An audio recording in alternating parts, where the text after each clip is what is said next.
Here an example of a finished ledger.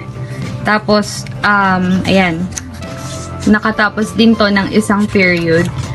After nating i-close ang ating mga amounts or ang ating temporary accounts, ganito po ang magiging itsura. Ido-double rule natin siya sa pinaka-ilalim ng last na amount or ng closing entry. Lahat lang po ng accounts na temporary or ng kinlose nating accounts. Ayan. Do-double rule natin yung buong sakop niya na area. Sales, this is the revenue for those businesses selling goods. Tapos, ito naman for the sales discounts for ayan, basta yung mga kino-close na amounts. Ayan, ganyan.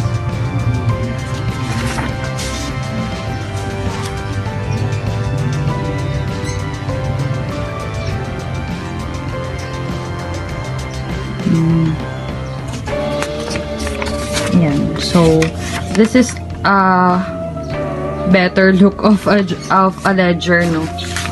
Kasi yung isa kasi, pinagkasya ko lang lahat ng accounts doon. So, ganito yung ginagawa namin sa school. For the closing entries, kailangan ulit natin ng clean sheet ng ating journal paper or journal. And, syempre, yung ating ledger na lagi nating ginagamit. Now, nagko-close nga tayo ng 3 primary accounts na hindi permanent or temporary accounts. We have the revenues, the expenses, and the withdrawals of the owner. Consulting revenues ang umpisahan natin. Dahil isa lang naman yung revenues, simple entry lang tayo, hindi compound entry. So, debit natin is consulting revenues. Ang amount natin is 62,400. Opo, from the worksheet ulit yan. Or from the income statement, pwede rin. Ayan. 62,400. Ito. Ayan, 62,400. Tapos, iyon po ay ipopost natin ulit sa ating worksheet. Ay, ipopost natin sa ating ledger. Now, I already posted it. Kaya po, meron na tayong posting reference. So, 410 yan. Consulting revenues, ito po ang entry natin. May 31, 2020, CE or closing entry. Tapos, General Journal 3 kasi pangatlong journal na natin to. Debit of 62,400. Same with our income summary. Our income summary is here. So, income summary, ang entry natin ay credit ng May 31, 2020. Closing entry, General Journal 3, 62,400. Next nating i-close ay ating mga expenses. Pero, ang debit natin ngayon ay si income summary. Since ang original entry ng expense ay debit, i-credit natin siya para mag-zero ulit. First, we have to list down our expenses in any order.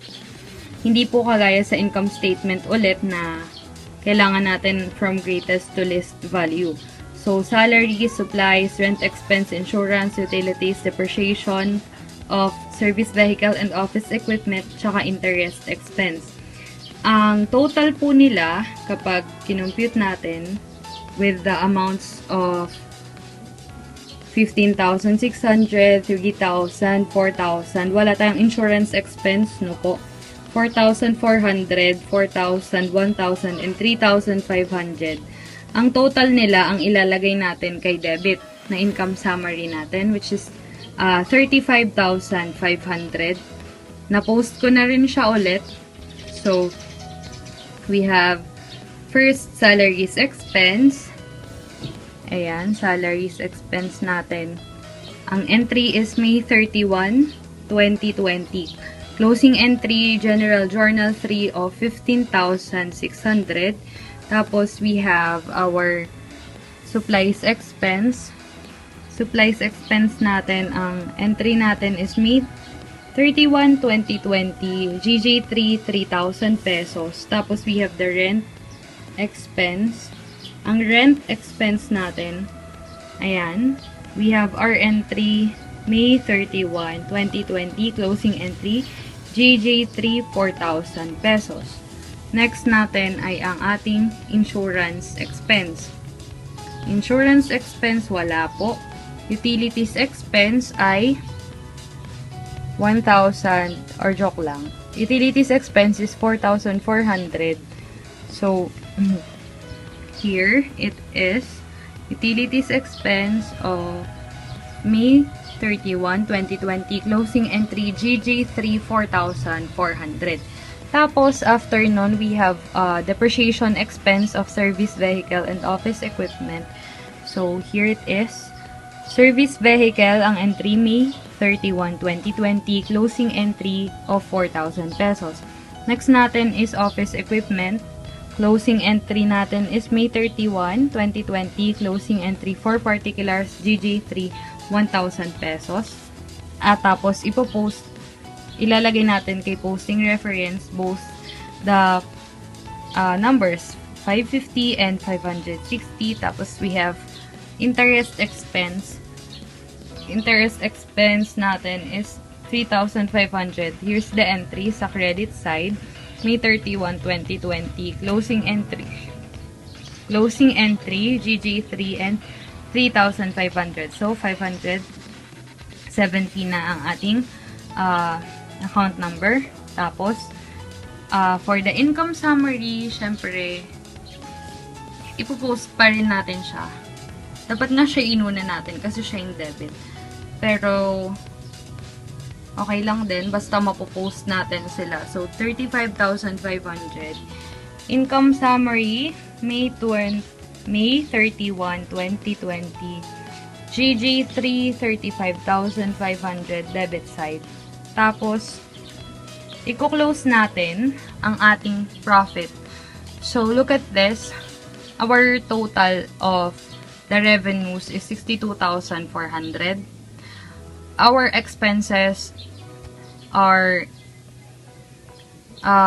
having a total of 35,500. When we subtract this amount from our revenue, we'll get 26,900, which is our profit. And 26,900 is the profit na i-close natin din or i-enter natin kay income summary and kay capital. Income summary, debit, 26,900. Ayan. Income summary, pesos. Ayan. Tapos, ayan. Before writing the account number here. Ayan, medyo naunahan ko na kasi na-excite lang. Tapos, i-credit natin dyan ang ating capital para mapasok kay capital ang ating profits. So, 26,900. Capital, ayan. Ayan si capital natin. So, dito siya under ng May 1. Last to close is our withdrawal. So, May 31 pa din. Perez Manalo. Capital. Ito yung debit natin. So, ang the debit natin is the amount of our withdrawals, which is 14,000 pesos.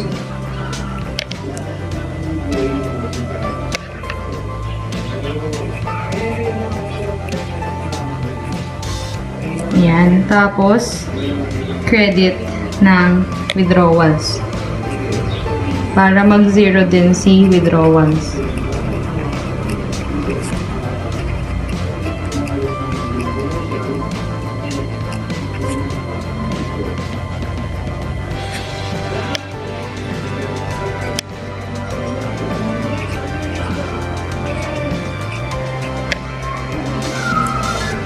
Yan, 14,000.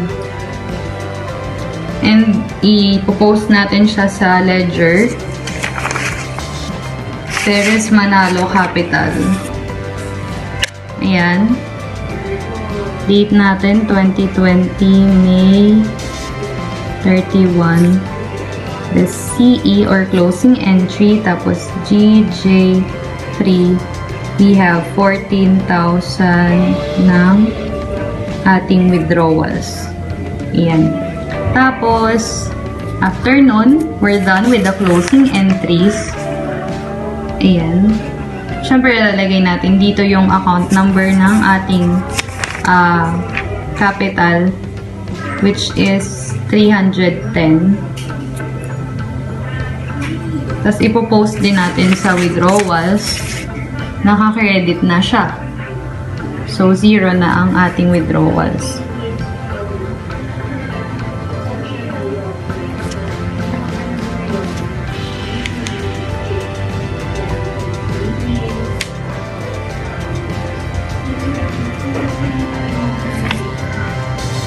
$14,000. So, ang account number is 320